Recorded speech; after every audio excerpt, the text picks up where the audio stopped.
जैसे रात होता है उसके पश्चात दिन अवश्य आता है, उसी प्रकार से जब वर्षा ऋतु होती है उसके बाद धूप हमेशा खिलता ही है। मनुष्य ये सोचता है कि दुख के घड़ी के बाद सुख कब आएगा, लेकिन उस इंतजार के घड़ी के पश्चात भी जब सुख की एक क्षण आने के पश्चात फिर से दुख आ जाता है तो वो चेतना, वो मनुष्य घबरा जाता है कि क्या इस संसार में मुझे अखंड सुख और शांति भी मिलेगा भी या नहीं। मनुष्य अनंत जन्म से इस दुनिया में है।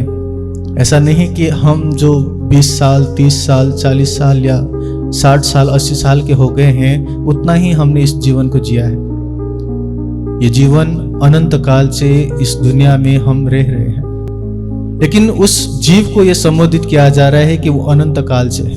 लेकिन जो परम धाम से आई हुई आत्माएं हैं वो सिर्फ और सिर्फ 400 साल से ही यहाँ पे। आज उस जीव को भी जागना है, आज उस आत्मा को भी जागना है। जीव और आत्मा के जब तक संगम नहीं होगा, जब तक सिर्फ और सिर्फ ज्ञान के ही परिधि में रहकर हम यही सोचते रहेंगे और यही समझते रहेंगे कि मैं शरीर हूँ, मैं मन हूँ, मैं बुद्धि हूँ, मैं जीव हूँ या मैं आत्मा हूँ। यदि यही प्रश्न बारंबार करते भी रहेंगे तो भी उत्तर मिलने वाला नहीं है, क्योंकि शब्द के माध्यम से तो हमें कब से उत्तर मिल चुका है। हमें ये सबको विदित है कि हाँ, परम धाम से वो परम धाम की आत्माएं आई हुई है। स्वयं अक्षरधाम से भी वहां पे जो बनी हुई ईश्वरी सृष्टियां हैं वो भी इस दुनिया में आई है। उसी प्रकार से आदि नारायण को जो सृष्टि है, जीव सृष्टि, वो भी यहाँ पे मौजूद है। लेकिन जब प्रश्न पूछा जाता है कि आप कौन हैं, तब प्रश्न का उत्तर उसी प्रकार से जो मौलवी को पूछा गया था कि तुम कौन से पैदाइश हो, उस 5 पैदाइश में तुम कौन हो, तब वो भी अटक गया था। वो भी ये बता नहीं पाया था कि मैं कौन सा पैदाइश हूँ। उसी प्रकार से आज आपको यदि सच में पूछा जाए कि आप सच में ब्रह्म सृष्टि हैं, जीव सृष्टि हैं या ईश्वरी सृष्टि हैं, तो निश्चित रूप से कोई भी यहाँ पे बताने के लिए तैयार नहीं है। क्यों? क्योंकि आज दिन तक हम सिर्फ सुनाए हुए बातों पर चल रहे हैं। मनुष्य तब तक सुने हुए बातों पर चल सकता है जब तक उसके अंदर बुद्धि ना हो, जब तक वो जागृत ना हो, जब तक वो नींद की अवस्था में। लेकिन जब थोड़ा सा भी ये सचेतन आ जाए, जब बच्चे को पता चल जाए, थोड़ा सा आप भी सोचिए, बचपन में चाहे कोई भी कुछ भी कह दे, हम हाँ करके उसको मान लेते थे। लेकिन जब 20 साल के 25 साल के हो गए तो हमने प्रश्न पूछना प्रारंभ किया, हमने थोड़ा सा चिंतन करना प्रारंभ किया कि जो ये कह रहे हैं उसके पीछे सत्य भी है या नहीं। आज इस समय में पृथ्वी गोल है या नहीं है, इस विषय में प्रश्न चल रहा है फिर से।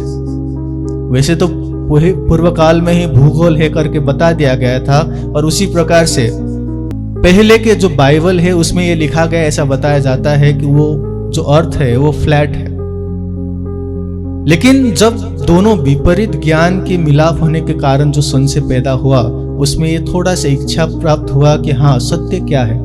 लेकिन आप सोचिए कि पृथ्वी यदि चपटा भी हो या पृथ्वी गोल हो, उससे हमें क्या लेना देना। आज आप इस संसार में जी रहे हैं, वही मुख्य बात है।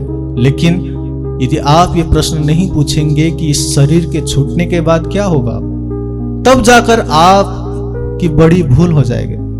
जिस श्वास को आप ले रहे हैं, यदि आप ये नहीं सोचेंगे कि जिस नींद की अवस्था में मैं रह रही हूं या रह रहा हूं, यदि इसी जन्म में मैं जागृत अवस्था तक नहीं पहुंचूंगा, तो जो यहाँ पे कहते हैं कि मरने के बाद धाम गमन होता है, कोई कहते हैं कि स्वर्ग, कोई कहते हैं कि वैकुंठ, लेकिन क्या सच में वो स्वर्ग, वैकुंठ या परम धाम पहुंचते हैं?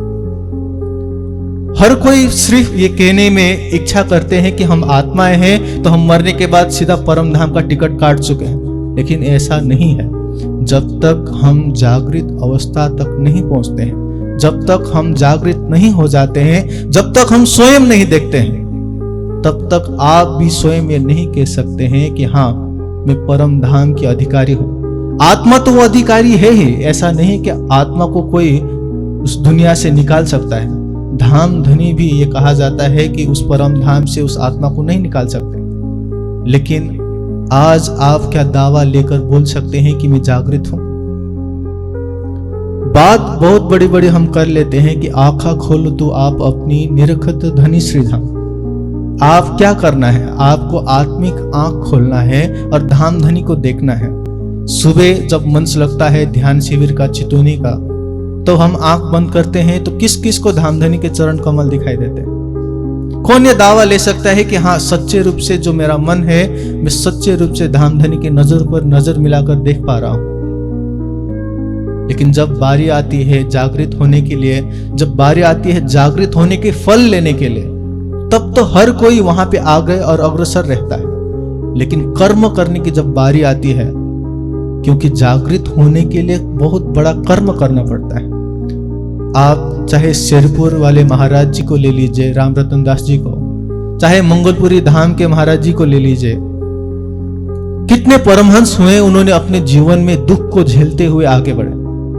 जब दुख के सामना करने के बाद भी वो पीछे नहीं हटे, तब जाकर धामधनी उनके ऊपर प्रसन्न होकर उनको क्या देते हैं? वो रस देते हैं, वो प्रेम देते हैं और दर्शन देते हैं। आज जब हमें थोड़ा सा दुख आता है तो हम पीछे हटने का प्रयास करते हैं। बहुत हंसी वाली बात है, मैंने इतना तक सुना है कि स्वयं जो सुंदर साथ बन चुके हैं, जिसने तारतम ज्ञान ले चुके हैं, जो धामधनी के सेवा पूजा करते हैं, वो भी आज दूसरे समाज में जाने के लिए प्रेरित हो रहे हैं। वो भी वाणी को ना समझकर दूसरे संप्रदाय में जाने के लिए सोचते हैं। तो आप और हम जैसे मूर्ख कौन होंगे जो इतना बड़ा धन प्राप्त करने के पश्चात भी हम सोचते हैं कि दूसरे समाज में जाकर अब दूसरा ज्ञान लें। लेकिन आप सोचिए, हमने अपने ही धामधनी का पहचान नहीं किया, और ना करने का कारण क्या है? नींद। जब तक जागृति ही नहीं है तो कैसे पहचाने? जब तक जागृति ही नहीं तो कैसे देखेंगे? माँ जब अपने बच्चे को उठाने के लिए जब जाती है सुबह सुबह, आप सभी को पता है, आप भी सोते हैं, अभी भी यहाँ पे मंच लगता है सुबह 5 बजे से, काफी सुंदर साथ सो ही रहे होते हैं। लेकिन बात सत्य है, ब्रह्म मुहूर्त जो 3 से लेकर 6 बजे तक का है, उसमें सबसे ज्यादा प्रिय नींद आती है। भले ही 11 बजे उठाया जाए, इसमें कोई दिक्कत नहीं है, लेकिन 3 से 6 बजे के बीच में यदि किसी को उठाया जाए तो वो भी कहेगा नहीं, थोड़ी देर सोने के लिए दे दीजिए, थोड़ा शीतलता हो रहा है, थोड़ा आनंद आ रहा है। आज वही अवस्था है कि आप 6वें दिन की लीला में है, सुबह होने वाली है। 7वें दिन की लीला, जिसको हम न्याय के दिन की लीला कहते हैं, वो अब प्रकटन होने वाला है। लेकिन इसी समय में गहरा नींद भी इसी समय में हो, और इसी समय में जो जो सच्चा ब्रह्म आत्माएं होंगे वो अब इस नींद को हटाकर जागने का प्रयास करेंगे। वो आचरण में दिखाई देगा। शब्दों के माध्यम से तो आज सब लोग परमहंस हैं, शब्दों के माध्यम से तो हर कोई आज ब्रह्म आत्मा कहलाते हैं, लेकिन जो दिखाई देता है वो क्या है? वो कर्म है, और कर्म से ही आप अपने आप को ब्रह्म आत्मा कहला सकते हैं। वैसे माताओं को मैं ज्यादा नहीं कहना चाहता, लेकिन फिर भी क्योंकि ये चीज आ रही थे, देखिए पुरुषों के मुकाबले में माताओं को बहुत ज्यादा सपने आते हैं। सपने में कभी कभार आप राज्य का भी दर्शन करते हैं, तो आप अपने सखियों को कहने लगते हैं कि देखो, मैंने तो किसका दर्शन कर लिया? राज्य का दर्शन कर लिया। तब तो आपका अंदर विकार भी नहीं होना चाहिए। यदि सच्चे रूप से राज्य का दर्शन ही कर लिया है तो आपके अंदर मोह माया नहीं होना चाहिए। आपके पोते, आपकी पोतियां, आपके घर, आपके जमीन, ये किसी भी चीजों में, चाहे पुरुष भी क्यों ना हो, यदि वो दावा ले रहे हैं और फिर भी आपके हृदय के अंदर अभी भी माया के विकार उत्पन्न है, तो इसका मतलब यही है कि आज दिन तक हमें धामधनी की एक झलक नहीं मिला। जिस पल वो स्वयं झलक देंगे, जिस पल उनके स्वयं एक नूर का झलक मिल जाएगा, तब माया का एक कण कैसे रह सकता है? ये दुनिया किस चीज का बना है? ये दुनिया है दुखों का, ये दुनिया है पूर्णतः से मायावी है। लेकिन ब्रह्म क्या है? वो आनंद से युक्त है, वो चेतन है। लेकिन आप जब कहते हैं कि मैं धामधनी को देख चुका हूं, तो वो भी किस चीज के लिए कह रहे हैं? वो भी नींद की अवस्था में कह रहे हैं। तो यदि वो नींद की अवस्था ही है तो अब थोड़ा सा सावचेत हो जाइए कि वो कह रहे हैं कि जागो जगाओ जुगत, मैं तुम्हें जगाने के लिए आई हुई हूं और मैं तुम्हें जगा के ही जाऊंगी। ऐसा नहीं कि तुम्हें छोड़कर मैं चली जाऊंगी। इंद्रावती सखी सबसे पहले आई। श्यामा जी ने उनको जगाया और उसके पश्चात उन्होंने कहा कि जब तक मेरे सुंदर साथ नहीं जगेंगे तब तक मैं भी परम धाम जाने वाली नहीं हूं, मैं सबसे पीछे रहूं। इसी कारण से वो कह रहे हैं कि मैं तुम्हें युक्तियों से जगाऊंगा। आप सोचिए, युक्ति किसको लगाना पड़ता है? जो बच्चा सच में जगना नहीं चाहता है उसी को तो हम युक्ति लगाते हैं। जो व्यक्ति को जैसे उठने के लिए कहा जाता है, हाँ बेटा उठ जाओ, थोड़ा सा कुछ दे देंगे हम, तो बच्चा भी उठ जाता है। आज हमें भी यही किया जा रहा है कि आपको धन्यश्री देवचंद्र जी के समय में भी वैसे ही था कि सोने के कसौड़ी वगैरह देकर उनको जगाया जा रहा था। श्री प्राणनाथ जी के समय में भी थोड़े से आड़ी का लीला के अवसर दिखाया गया। आज छठवें दिन की लीला में भी हम अपने सदगुरु के माध्यम से क्या चाहते हैं? हम ये चाहते हैं कि मेरे सदगुरु भी थोड़ा चमत्कार दिखा दे, मेरा सदगुरु भी मेरा थोड़ा जो दुख है घर परिवार में वो कष्ट दूर कर दे, तो मैं भी मानने के लिए तैयार हूं कि हाँ उनके धाम हृदय में स्वयं धामधनी बैठे हैं। लेकिन यदि वो कहते हैं कि सब कुछ धामधनी करने वाले हैं, सिर्फ और सिर्फ वाणी के माध्यम से तुम आगे बढ़ो, तब हम कहते हैं कि आपके अंदर तो धामधनी है ही नहीं। होता तो आप हमारे दुख कष्टों को हर लेते। इस प्रकार के जब दावा किया जाता है तब वो भी हंसते होंगे कि जो सखी आई थी छल देखने के लिए आई थी, लेकिन छल में ही वो भिल कर रह गए। छल को छल ना लागिसी वो लहरी वो जग। जीव सृष्टि तो इस दुनिया की है, जो इस दुनिया के भवसागर के लहरों में ही रहती है, लेकिन आप तो परम धाम के हो। आप तो सिर्फ इस दुनिया में छल देखने के लिए आए थे, लेकिन इस मायावी छल में ही रहकर आपने अपने आप को नींद की अवस्था में रख दिया है। क्या प्रश्न उठता है कि हम जगना चाहते हैं? क्या कोई सच में हमें जगाना चाहे तो क्या हम जगने के लिए इच्छुक हैं या नहीं है? हाँ यदि प्रश्न में है, उत्तर में यदि आ रहा है, तो क्या दूसरा प्रश्न उठता है कि क्या हम सुबह सुबह उठकर चितौनी करते हैं? क्या हम 10 मिनट 20 मिनट या आधा घंटा जो भी समय हमें मिलता है उसमें वाणी का चिंतन हम करते हैं या नहीं? यदि हमें पढ़ना भी नहीं आता, काफी माताएं ये कहती हैं या बाबूजी कहते हैं कि हमें तो बचपन से पढ़ाया भी नहीं गया था, इस कारण से हम तो वाणी भी नहीं पढ़ पाते। चलिए वो नहीं पढ़ पाते, क्या आप किसी भी YouTube में जाकर आप ब्रह्मवाणी का श्रवण करते? तो यदि इस प्रकार के आचरण यदि नहीं है तो सिर्फ हमारे बहाना है कि हाँ मैं जगना चाहता हूं। और सिर्फ चाहने से यदि हो जाता तो आज यहाँ बैठे हुए जितने भी सुंदर साथ हैं, हम हैं, सब परमहंस अवस्था में होते। कौन नहीं चाहता कि मार्फत में अवस्था में जाकर स्वयं राज्य का दीदार करके उसको दिल में बिठाया जाए, लेकिन सिर्फ इच्छा होने से तो कोई मार्फत की अवस्था में नहीं पहुंचता है। तो इसी कारण से जागना जरूरी है, आंख खोलना जरूरी है, आंख खोलने के लिए प्रयास करना जरूरी है, और प्रयास करने के लिए वाणी का मंथन होना अत्यंत जरूरी। लेकिन आज हर कोई क्या कहता है? वैसे काफी बार ये कहा जा चुका है, जो महाराज जी ने कह दिया वो सब कुछ हमारे लिए ब्रह्म वाक्य है, तो इसीलिए हम तो कुछ सुनना भी नहीं चाहते। जब महाराज जी ने ही कह दिया है तो हम वाणी क्यों पढ़े? दूसरे महाराजों का कुछ ज्ञान क्यों श्रवण करें? आज तो प्राणनाथ जी को भी हम क्या कहते हैं? महाराज शब्द से ही तो पुकारते हैं, प्राणनाथ जी महाराज। लेकिन महाराज किसको कहते हैं? महाराज देखिए, महाराज शब्द हम लगा रहे हैं। दूसरा एक ये है, विवेकानंद स्वामी करके भी है। जैसे स्वामी करके भी हम किसको पुकारते हैं? प्राणनाथ जी को पुकारते हैं। आज समाज में जब आप जाते हैं, विवेकानंद जी, दयानंद जी, सबको स्वामी करके पुकार रहे हैं। हाँ, हमारा जो भाव है वो अच्छा है। स्वामी का मतलब क्या होता है? प्रियतम परमात्मा के लिए स्वामी कहा जा रहा है। लेकिन समाज में यदि आप जाकर ये पुकार रहे हैं कि स्वामी प्राणनाथ महाराज, तो जो 108 लगाकर बैठे हुए हैं, जो 1000 1,08,000 लगाकर बैठे हुए जो महाराज हैं, श्री प्राणनाथ जी ने तो कुछ लगाया भी नहीं। तो आप सोचिए वो कितने नीचे होंगे। तो हमारे लिए यदि जो स्वयं प्राणनाथ हमारे प्रियतम है, जो हम उनके सखी हैं, तो उनका जो बड़ी बड़ाई कौन करेगा।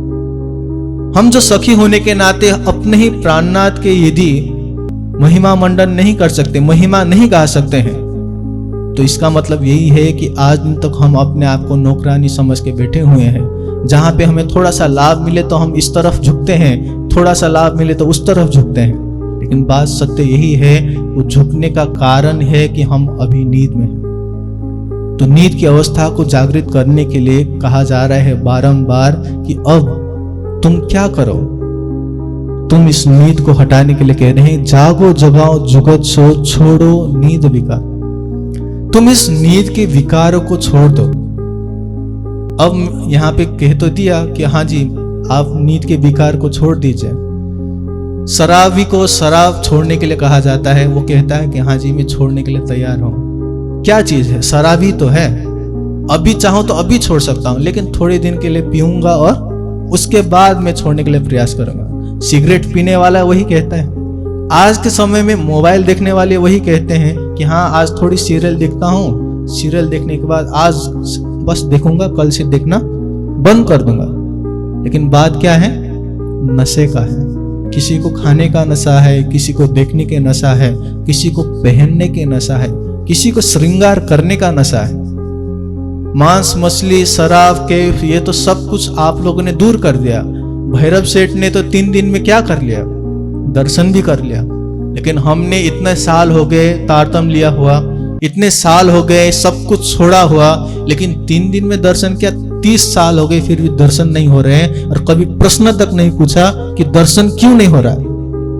हम पूछने के लिए तैयार हैं कि हाँ दुख के संसार में हमें सुख क्यों नहीं मिल रहा है।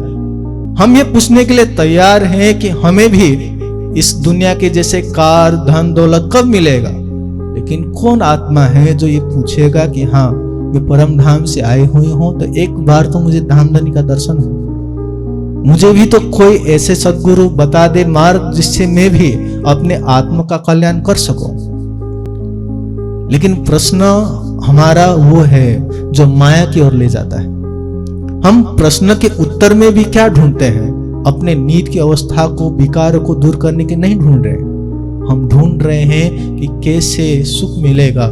आप सोचिएगा, मैं वैसे इस चीज के विरोध में नहीं हूं कि आप लोग घूमने के लिए जाएं, लेकिन बात सत्य यही है, कड़वा है। कभी किसी दिन सिक्किम में यदि प्रोग्राम होता है, किसी गुजरात में प्रोग्राम होता है, कहीं पे भी दूर दराज कहीं पे होता है प्रोग्राम, तो सुंदर साथ जी स्पेशली जाते हैं किस चीज के लिए? चर्चा सुनने के लिए नहीं, घूमने के लिए। कौन सी जगह?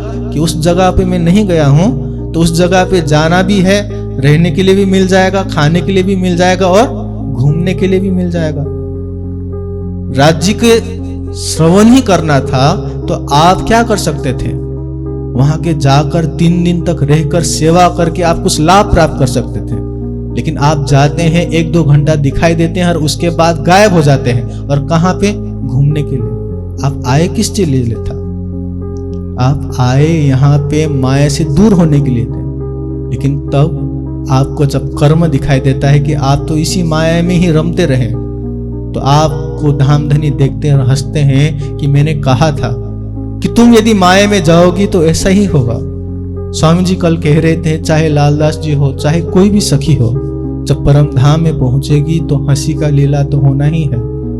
इसका भी अब गलत अर्थ आप और हम लोग लगा देते हैं कि जब हंसी का लीला होना ही है तो थोड़ा सा गलत करके ही चलते हैं, थोड़ा सा माया में फंसकर ही चलते हैं, उसमें क्या दिकदारी है। लेकिन बात यह है, ब्रह्म आत्मा कभी भी ये नहीं कहेगी चाहे कितना भी हंसी होना है घर पे होगा, चाहे कितना भी हंसी होना है वो अपने परिधि में होगा।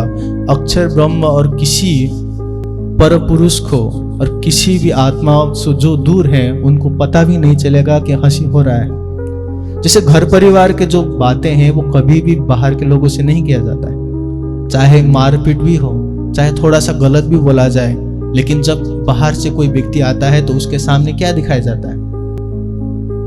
वो गलत बातें नहीं कही जाती, लेकिन उसके अंदर वो प्रेम ही है कि धामधनी वहां प्रेम की लीला कर रहे हैं। हंसी की लीला सिर्फ प्रेम की लीला को दर्शाने के लिए किया गया था, लेकिन आज तो हमें बहाना मिल गया है कि माया में फंसने के लिए कि थोड़ा सा विकार करके जाएंगे तो भी हंसी होना ही है। इतना मेहनत करने के पश्चात भी हंसी होना ही है, तो क्यों ना माया में फंसकर ही हंसी कर लिया जाए। लेकिन आत्माएं वो है जो हमेशा क्या करेगी? पार वतन जो सुहागनी ताकि नेक कहूं पहचान, जो कदी भूली वतन तो भी नजर तहा निदा। यदि माया में आकर भूली भी है, थोड़ा सा वो भटक भी चुकी है, लेकिन फिर भी ढूंढती है कि मुझे धामधनी कैसे मिलेगी, कैसे मैं उनको प्राप्त करूं, कैसे मैं उनके पास जाऊं, तब जाकर ही तो नींद हट सकती है। इस दुनिया में जब हम बातें करते हैं माया का, जब बातें करते हैं नींद को उड़ाने का, तो यहाँ पे एक चौपाई आती है, मोह अज्ञान भरमाना कर्म काल और सुन, ये नाम सारे नींद के निराकार निर्गुण। ये पूरा का पूरा 14 लोक के ब्रह्मांड ही नींद का है। अब ये पूरा 14 लोक के ब्रह्मांड का भी हम वर्णन भी कर दें तो भी नींद से परे नहीं होया जा सकता। चाहे आप अपने अष्टचक्र को जागृत कर लें, चाहे आप भगवान ब्रह्मा विष्णु महेश के ऊपर आप आज्ञा चक्र पर लगाकर आप यदि उनका दर्शन कर लें, यदि आप सहस्त्रार चक्र में लगाकर यदि आप निराकार तक भी पहुंच जाएं, तो भी हम इसी नींद के ब्रह्मांड में हैं। इसीलिए आइए यह कहा जा रहा है कि जागृत होइए। जागृत होने के लिए बेहद का ज्ञान चाहिए। बेहद के साथ ही सुनो बोली बेहद वाणी। तो इसीलिए वो उस बेहद वाणी को सुनो, उस बेहद वाणी को धारण करो। उस बेहद वाणी को यदि आप हृदय में हृदयंगम नहीं करोगे, तब तक आप नींद की अवस्था में हो। जैसे चाहे मैं कितना भी कहूं कि देखिए ये जो लाइट है, इस लाइट के विषय में मत सोचिए, ये देखिए ये पर्दा है, ये बहुत सारी चीजें यहाँ पे दिखाई दे रही, इसके विषय में मत सोचिए। और अभी मैं कहूं कि बंदर के विषय में मत सोचिए, तो आपके दिमाग में क्या आया? अभी बंदर ही बंदर आया या नहीं? आपके दिमाग में एक इमेज भी आ गया कि हाँ बंदर है, पूंछ भी आया होगा, आंख भी दिखाई देगा होगा। लेकिन यदि मैं कभी बंदर की बात ही नहीं करता, यदि मैं सिर्फ और सिर्फ बातें करता जहां पे मैं दिखाना चाहता हूं, तब जाकर वो बंदर कभी याद नहीं आता। उसी प्रकार से यदि नींद को आपको सच में हटाना है, तो आपको हमेशा धामधनी की ओर देखने का प्रयास करना चाहिए। काफी सुंदर साथ ये प्रश्न कर लेते हैं कि देखिए अभी तो शुरुआत ही है, हमें तो ब्रह्मवाणी भी पता नहीं, अभी अभी तारतम्य ज्ञान लिया है, तो ध्यान करें तो सीधा परम धाम में 25 पक्षी में, और वो भी राज्य और श्यामा जी के स्वरूप में करें। क्या वो संभव है? यदि नहीं करेंगे तो संभव नहीं है।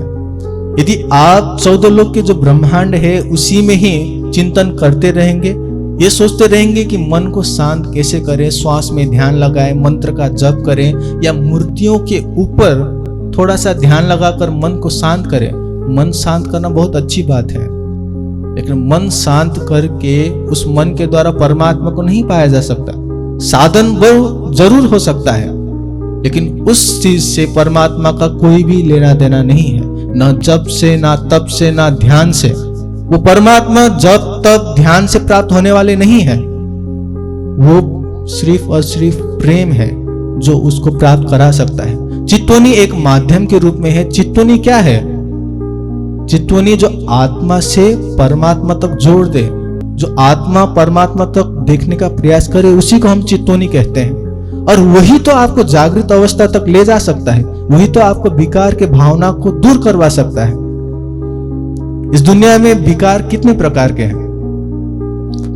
यहाँ पे कहा जाता है, हम लोग जब भी बात करते हैं विकारों के, तब थोड़ा थोड़ा बात आती है कि अहंकार, ईर्ष्या, द्वेष, राग, इस प्रकार के हम थोड़े से अवगुण के विषय में, विकार के विषय में बताते हैं। तो किसी ने बहुत सुंदर तरीके से इसको समझाया है। ये संसार खेल है, तो परमात्मा के लिए ये जो दुनिया है खेल बनाया गया है। तो आप लोगों ने वृंदावन में या कहीं पे देखा होगा, ऐसा बताया गया कि एक लकड़ी रखा जाता है, उस लकड़ी में घी डाला जाता है, उसके सबसे ऊपर एक उपहार या प्राइज रखा जाता है और किसी को कहा जाता है कि तुम दौड़ो, उसके ऊपर चढ़ो, चढ़ने के बाद यदि तुम फिसलोगे नहीं तो ऊपर का जो उपहार है वो तुम्हें मिल जाएगा। काफी लोग प्रयास करते हैं, बार बार उसमें घी डाला जाता है कि वो फिसल ही जाए और लोग हंसते हैं, और कोई कोई एक दो होंगे जो उसमें भी चढ़ के वो किसको प्राप्त कर लेते हैं, उस उपहार को प्राप्त करते हैं। उसी प्रकार से इस संसार को क्या कहा गया, ऊर्ध्व मूलो मध्य शाखा में कहा जाता है कि संसार एक वृक्ष की भांति है जो उल्टा है। इसमें घी डाला जाता है किस चीज का, इसी चीज का, ईर्ष्या का, अहंकार का, मद का, मत्सर का। जब ये घी डाला जाता है, आपको कहा जाता है कि चलो परम धाम के ऊपर आओ, वो कहते हैं कि बेहद में देख सकते हो तो आ जाओ, और वो घी डाल ही रहे हैं। डालने वाला भी कौन है, स्वयं हमारे ही धनी है। वो देखना चाहते हैं कि फिसलेगा भी या नहीं। यदि फिसलेगा ही नहीं, यदि गेम ही ना हो, तो हार और जीत ही ना हो, तो उसमें क्या मजा है। यदि सब लोग आ जाते तुरंत तो उसमें कोई मजा नहीं आता है। इसी कारण से वो क्या कह रहे हैं, डालने वाले भी वही हैं, लेकिन वो देखना चाहते हैं कि मेरी आत्मा मेरे लिए वो सब कुछ छोड़ के, वो फिसलहाट को छोड़ के आएगी या नहीं। और जिस दिन आपने उस फिसलन को छोड़ के उस लकड़ी को पकड़ लिया और उस आगे बढ़ गए, तो आपको स्वयं कौन मिलेंगे, उपहार स्वरूप में धाम धनी के दर्शन मिलेंगे। लेकिन बात यही है कि फिसलन में फिसलने वाला फिसलते फिसलते कहाँ पहुंच गए। इस दुनिया से जो तारतम ज्ञान लिए हुए कितने लोग आए और कितने लोग चले गए। आज हमारी भी बारी धीरे धीरे उसी तरफ आ रहा है, लेकिन हम सोच रहे हैं कि नहीं, हमारा तो धामधनी से ऐसा संबंध है कि हम जब मरने का अवस्था आएगा तब तुरंत धामधनी हमें ले जाएंगे। तो बात सत्य तो है कि धामधनी ने कहा है कि एक बार भी मुझे दिल से याद कर लो तो आने वाले समय पे मैं स्वयं तुम्हें लेने के लिए आऊंगा। लेकिन हमें भी तो अपना कर्तव्य का पालन करना होगा। एक ब्रह्म सृष्टि का कर्तव्य यही है कि हम परमधाम की सखियों की तरह परमधाम के अहंकार को लेकर अपने जीवन को धारण करें। जागो जगाओ जुगत सो, छोड़ो नींद विकार, पहचान कराओ पीऊ सो, सफल करो अवतार। इसीलिए यदि तुम इस विकार को छोड़ोगे तब जाकर तुम्हें मैं क्या कराऊंगा, पहचान कराऊं पीऊ सो। सभी चीज को छोड़कर जब पीठ देकर हम आगे बढ़ते हैं तब कह रहे हैं कि तुम्हें पहचान देने के लिए मैं आई हुई हूं। श्री महामती कहे मोमिनो, सभी ब्रह्म सृष्टि को श्री महामती जी कहती हैं कि अब बारी है इस संसार को पीठ देने का, लेकिन पीठ देने के लिए हर कोई तैयार नहीं है। देखिए यहाँ पे स्वामी जी ने भी एक बार कहा, किसको पता नहीं कि आपको किस चीज से अटकाव है। आपको ये पता है या नहीं कि संसार में आपका जो मन है वो किस चीज में अटका हुआ है। क्या हमें बताने की जरूरत है? आप सबको पता है कि मेरा मन इस पदार्थ में, इस विषय में अभी तक लगा हुआ है।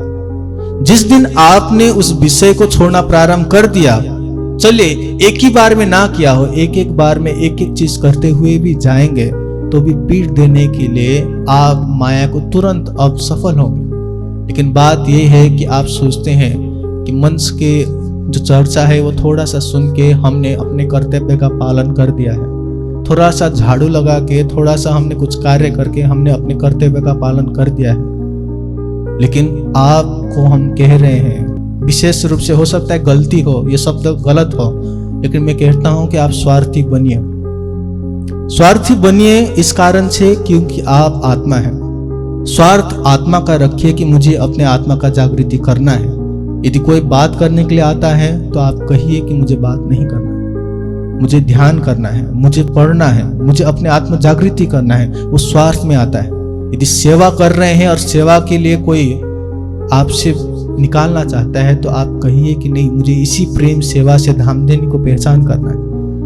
तब जाकर उस पहचान का महत्व, तब जाकर उस सेवा का महत्व है। और धामधनी कह रहे हैं कि उसी से तुम्हारी नींद हटेगी, उसी से तुम्हें पहचान होगा और सफल करो अवतार कि मैं तुम्हारे लिए जो आया हुआ हूं महामती के रूप में, देखिए महामती हैं, इंद्रावती जी हैं, चाहे किसी भी नाम से पुकारा जाए, हृदय धाम में बैठने वाले तो स्वयं धामधनी ही हैं। वही आपको जगाने के लिए आए, वही आपको लेने के लिए आए। इसलिए बार बार कहा जा रहा है कि स्वयं वही आए हैं और वही ले जाएंगे।